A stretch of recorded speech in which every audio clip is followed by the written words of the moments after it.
Bonjour à toi et bienvenue, je suis Séverine Testu, thérapeute holistique. Ma mission c'est de t'accompagner à devenir la meilleure version de toi-même en te connectant à ton soi profond, à ton âme. Le but c'est de t'aider à guérir tes peurs, tes blocages, tes blessures et tout ce qui t'empêche d'atteindre tes plus hauts potentiels. Alors je te retrouve aujourd'hui pour le guidance de début de semaine, mais avant toute chose j'aimerais savoir comment s'est passé ton week-end, comment ça a été pour toi ces énergies, parce que j'ai eu plusieurs sons de cloche un peu différents. Je crois que c'est plus ça va et plus on est en fonction de là où on en est sur notre parcours. Certaines énergies nous impactent plus que d'autres. Et il y a des moments où, tu vois, moi par exemple, ce week-end, ça a été plutôt cool, plutôt relax, plutôt repos, un peu comme je l'avais annoncé dans ma guidance samedi. Et puis, pour beaucoup d'entre vous, ça a été aussi le cas. Et puis pour d'autres, ça l'a pas été. Ça a été un peu plus compliqué, des difficultés un peu à dormir, un peu de tension interne. Voilà, c'est qu'on a encore certaines choses à régler et on a tous des choses à régler et tout le temps, constamment, hein, ça fait partie du chemin qu'on a choisi. Mais ces choses-là diffèrent et donc en ce moment, certaines énergies viennent impacter certaines personnes sur certains points bien précis. Voilà, voilà. Donc, n'hésite pas à me dire comment s'est passé ton week-end en commentaire, voilà, voilà. Je rappelle à tous ceux qui ne sont pas encore abonnés, n'hésitez pas à le faire, ça permet de faire connaître la chaîne. N'hésitez pas à commenter, à partager, c'est un lieu de partage. Ça fait longtemps que je ne l'avais pas dit, mais je le redis, c'est important, hein, c'est en communiquant et en étant dans le lien les uns avec les autres qu'on le construit, qu'on l'épure, qu'on le nettoie aussi, ce lien sur les couples sacrés. Et c'est aussi en mutualisant nos énergies que l'on est plus fort. Voilà, voilà. Donc, aujourd'hui, on va aller voir un petit peu quelles sont ces énergies de début de semaine, qu'est-ce qui nous attend, comment ça se passe, qu'est-ce qu'on vit, etc. Allez, hop, c'est parti. On commence par celui-ci. Quelles sont les énergies de début de semaine? Alors, oh.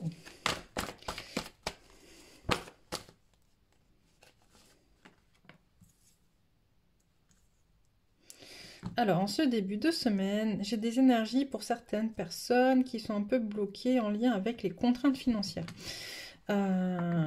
J'ai des personnes qui ne voient pas de solution à leurs contraintes financières.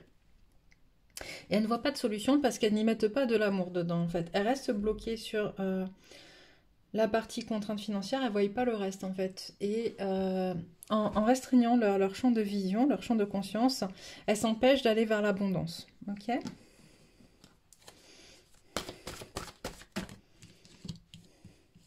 Qu'est-ce qu'on a?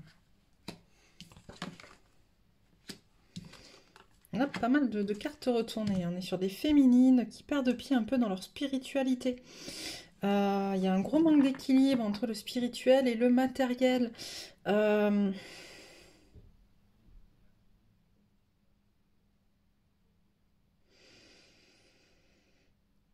On n'a pas forcément ce qu'on veut, j'entends, ni d'un côté ni de l'autre. On n'est pas forcément dans... comment dire, dans la compréhension de ce qui est en train de se passer. On retourne, j'ai des féminines qui sont encore dans la peur du manque. La peur du manque, la peur de perdre aussi. Bah, ça manque d'ancrage tout ça. Ça manque d'ancrage.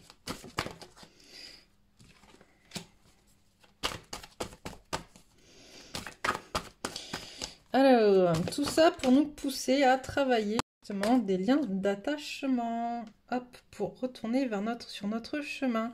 Donc pour être plus juste en fait, on nous demande de nous repositionner, de lâcher prise sur justement ces peurs de perdre, sur ces peurs de manquer de matériel, se détacher, ouais, tu vois,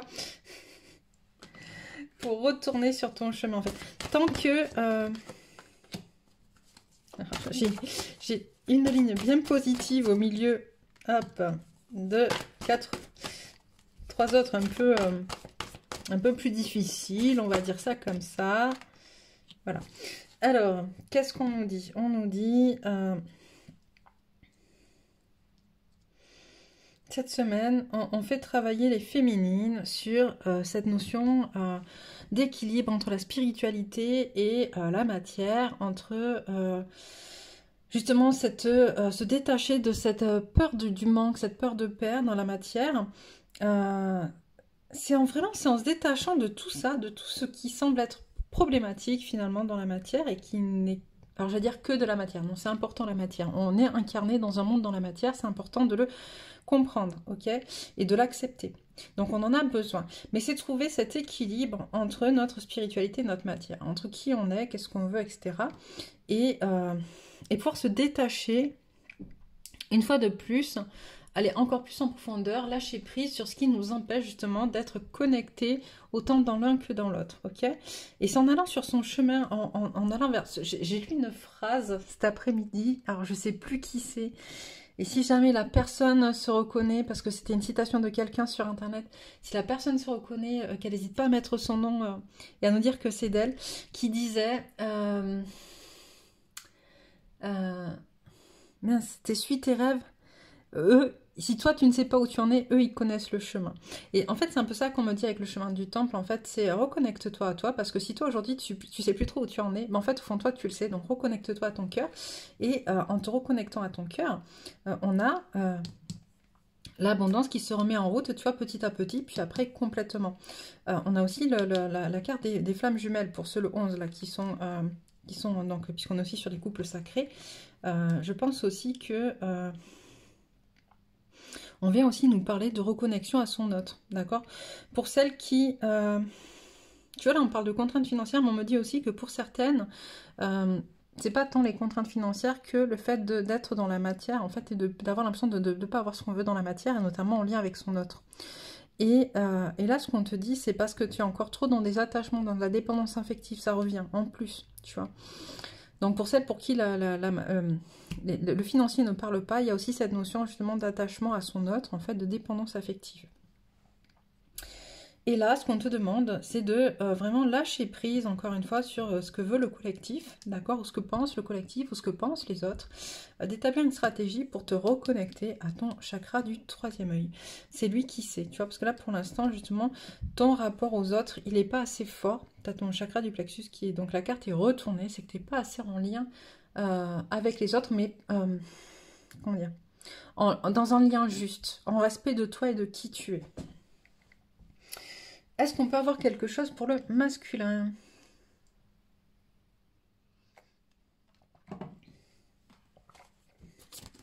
Est-ce qu'on peut avoir quelques cartes, s'il vous plaît, pour le masculin? Alors...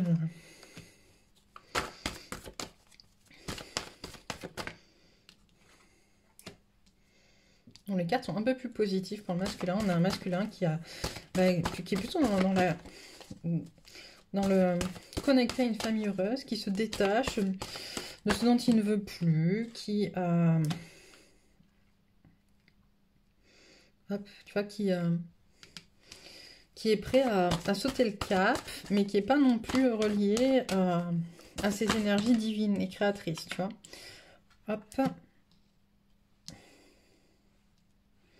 C'est ce qui lui manque en fait pour reconnecter au lien. En gros. Il a envie, hein, il a envie d'être connecté à toi, si c'est pas le cas, si c'est pas fait.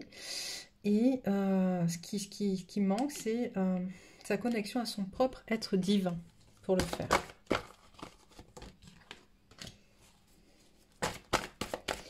J'ai des masculins qui sont encore dans des contrats karmiques à libérer.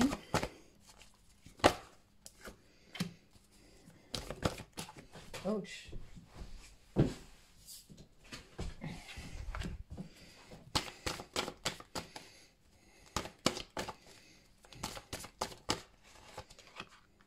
Voilà. J'ai des masculins qui sont encore dans des contrats karmiques à libérer en lien avec le passé, avec une situation sentimentale passée qui leur a fait beaucoup de mal et qui doivent épurer. Donc c'est ce qu'ils sont en train de faire, les masculins. Ok. Qu'est-ce qu'on peut dire d'autre? Qu'est-ce que vous avez d'autre à nous dire? On prend celui-là. Ok, celui-là.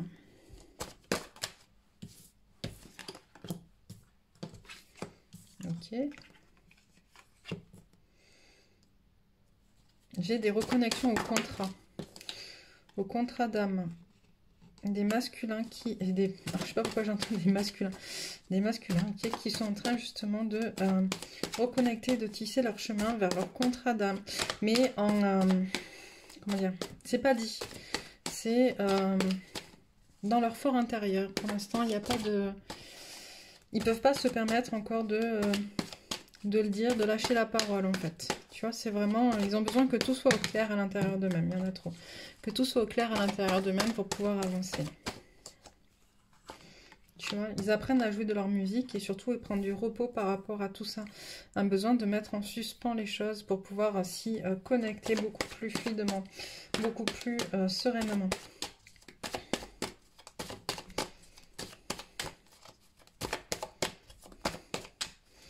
Qu'est-ce que tu as d'autre à dire?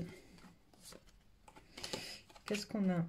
Ouais, on a la féminine qui est en pleine élévation, qui travaille dur. Hein. C'est pour ça que c'est pas forcément facile les féminines, mais en même temps, voilà, on a une féminine vraiment qui travaille à son côté de la chenille au papillon, qui est en train de passer un nouveau palier, un nouveau cap.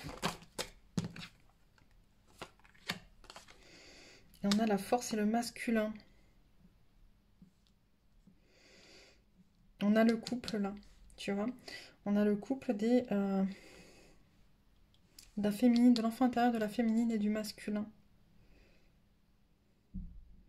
Il y a vraiment une reconnexion en fait d'âme à âme, encore beaucoup plus profonde, avec beaucoup plus de force. Et on passe à un niveau supérieur sur le lien, vraiment.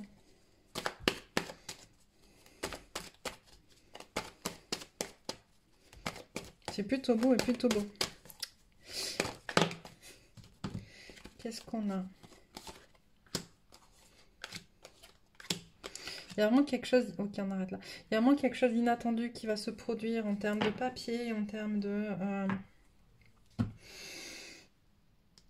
connexion à la sexualité, tu vois, de contrat à nouveau.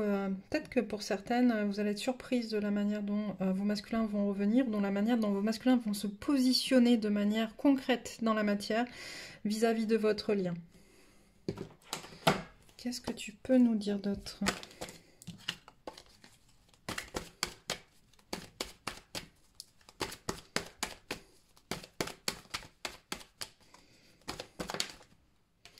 Alors, ouais, j'ai des liens beaucoup plus détendus entre le masculin et la féminine. Parce que justement, il y a eu pas mal d'isolement et parce qu'il y a encore d'isolement pour l'un et pour l'autre sur des choses qui ne sont pas dites et qui sont en train d'être réfléchies pour pouvoir justement, voilà, tu vas être nettoyé, dites avec sagesse, j'allais dire. Alors,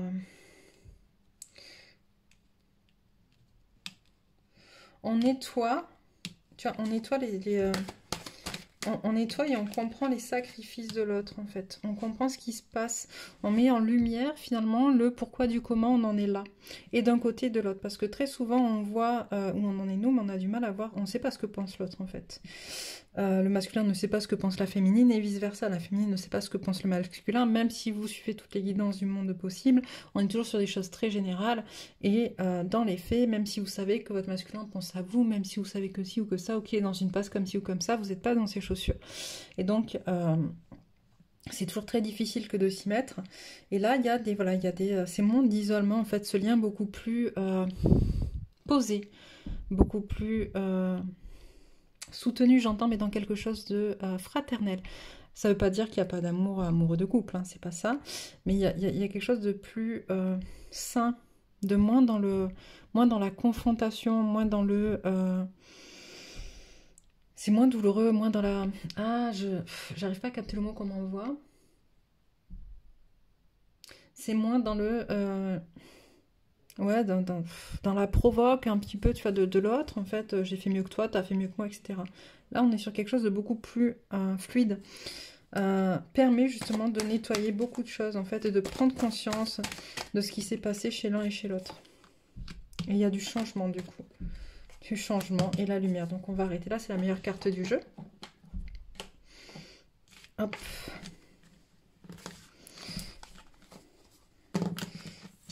Et voilà, je mélange encore les cartes et après quand je vais rejouer avec, ça va être le bazar. Voilà. Ok, ok. Donc, on va prendre quelques conseils pour la féminine. Allez. On me dit avant quelques... Ok, les cartes obstacles. Pourquoi? Parce qu'il y a quelque chose qui peut faire obstacle. Ok. Pour qui? On commence par la féminine. Qu'est-ce qui peut venir faire obstacle à la féminine? Un lien avec le passé, le déni.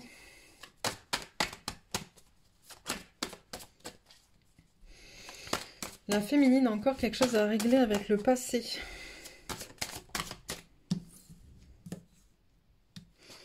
Ok, stop pour la féminine. Ok.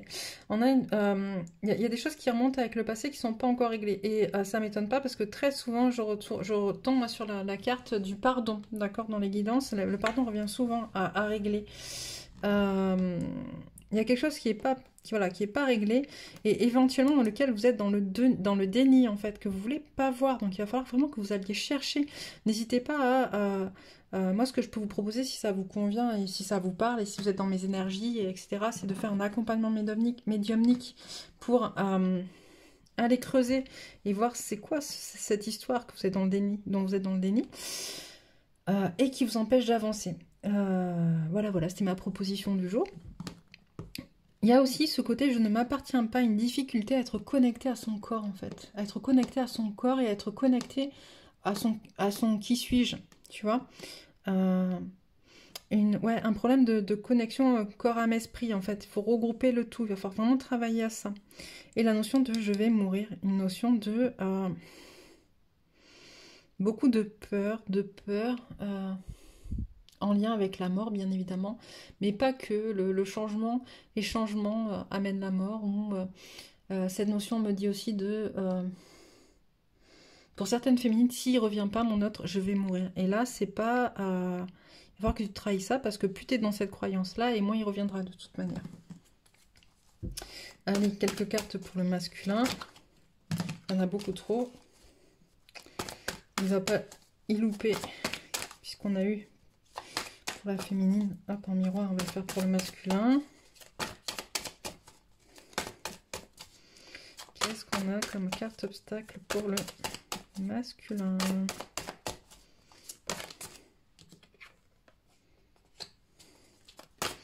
Allez, on est reparti dans la victimisation. Pardon. C'est pas gentil. Allez, hop. Alors, pour le masculin, on a « Je ne suis pas digne d'être aimé », des masculins qui n'ont toujours pas pris conscience de leur valeur réelle à leurs yeux, déjà, et puis de la valeur qu'ils ont aux yeux de leur féminine. « Je suis seule », des masculins qui se sentent très isolés dans ce qu'ils sont en train de vivre, qui veulent pas, mais parce qu'ils n'ouvrent pas les yeux non plus, les masculins, tu vois. La plupart du temps, ils sont très focalisés, très focus sur ce qu'ils ressentent, sur ce qu'ils sont, un peu justement dans cette victimisation. C'est pour ça que je dis, allez, à nouveau revictimisation, mais ils sont très souvent dans ce qu'ils sont au fond d'eux, et ils ne voient pas qu'en fait, autour, il y a un énorme panel de personnes qui peuvent les soutenir, les aider, les guider, etc. Autant dans la matière que dans l'invisible. Tout n'est que matière. J'ai des masculins qui sont trop focus sur la matière. Trop. Trop focus sur l'argent, sur ce dont ils ont besoin, d'un point de vue financier, matériel, etc. Et qui, du coup, s'empêchent d'être connectés à qui ils sont, à leur spiritualité. Et j'ai des masculins, encore une fois, qui sont dans la fuite. Ça, c'est pas cool, les masculins. Il va falloir que vous avanciez là-dessus un peu. Alors, conseil pour la féminine.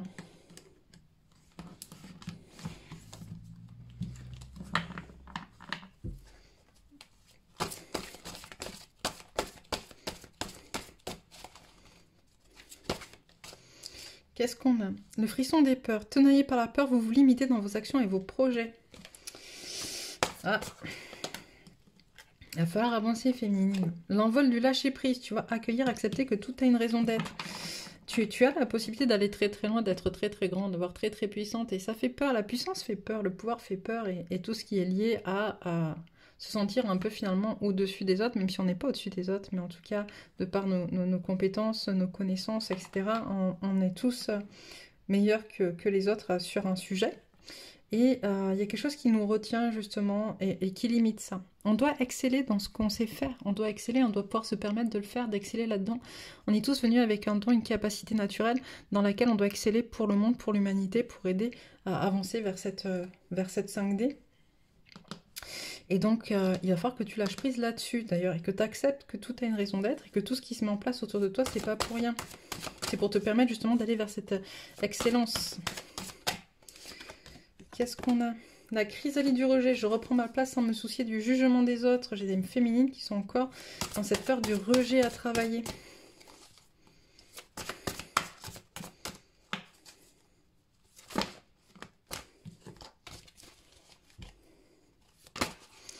Hop, et on va finir avec ça. Pour la féminine. On a, hop, au cœur de la confiance. Je peux me faire confiance et compter sur moi à chaque instant. Et l'abondance de l'univers. Je m'ouvre à l'abondance en vivant pleinement la situation sans réfréner qui je suis. Donc toi, on te conseille vraiment, comme on le disait en première partie, de te connecter à ton centre en fait, et à suivre ton cœur, à suivre tes rêves, à suivre ce pourquoi tu es là, dans quelque chose d'équilibré, spirituel et matière. Ok? C'est vraiment important cet équilibre.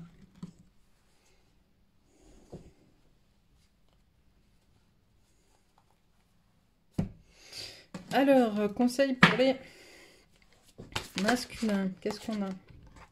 L'ancêtre des tribus. L'esprit de la famille.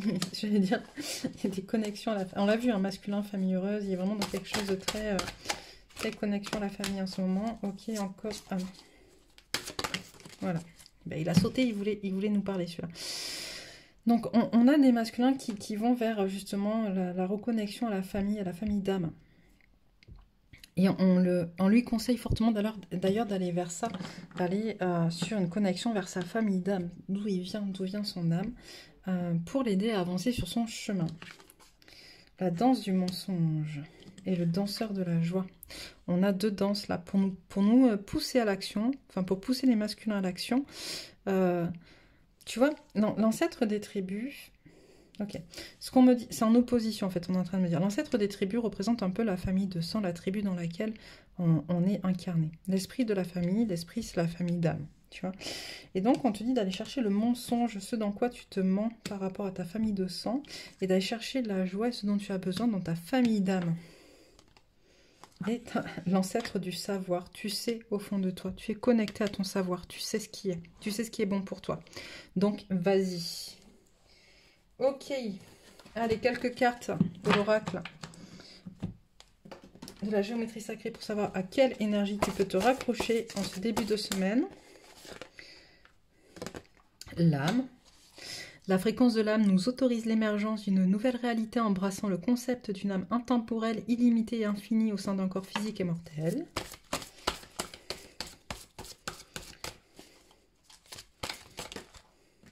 Ok. Alors, le miracle. La fréquence du miracle renforce notre croyance en nous-mêmes en tant qu'élément de la source et en conséquence notre conviction que tout est possible. Et la cohérence. La fréquence de la cohérence renforce notre capacité à accorder la fréquence du cœur à celle de l'esprit afin de développer notre pouvoir et créer ainsi la réalité que nous désirons vivre. Donc voilà pour vous aujourd'hui, pour ce début de semaine. Je vous souhaite à tous une très belle soirée. Et puis on se retrouve pour une prochaine guidance. Je vous embrasse fort.